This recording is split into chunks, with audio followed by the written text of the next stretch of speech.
Hello po, Mr. JCL po pala. So, pag-usapan natin yung in-upload ni Kalinga Prab about sa EDSI kahapon. So, makikita natin doon na 5th monthsary ng EDSI. So, talagang pinaghandaan to ni Kalingap Edu yung kanilang date. So, makikita natin dun sa simula na nagbabalik si Arjon. Tinatanong nila bakit parang nawawala na si Arjon, nagiging busy na yata. Then after nun, nandun na sila sa preparation nung gagawin nilang date ni Kalingap Edu at ni Beyonce. So napaganda ng mga decoration na ginawa nila. Talagang special event yung nangyari. Kita naman natin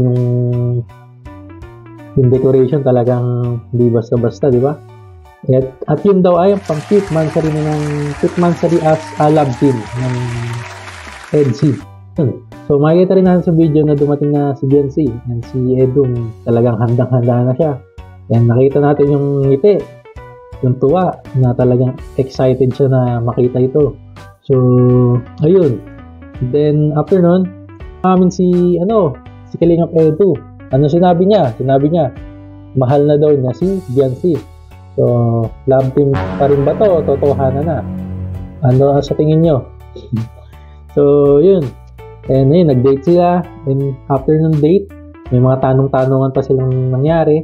Then after nun, may mga natanggap silang blessing. And sinelebrate din nila yung 300k subscriber ni Kalingap Edu. So, palakpakan natin yan. Grabe, 300k na si Kalingap Edu. So, mas lumalago na rin yung channel niya dahil napaganda rin kasi ng mga binablog niya about sa pagtulong rin talaga. So, ang daming natutulungan, daming natutuwang mga tao na natutulungan ni Kalingap Edu rin, di ba? So, deserve niya yung mga yan, blessing. And yun nga, maraming blessing rin ako dito si Beyonce and si Edu dito sa part na to. So, abangan natin sa susunod pang episode.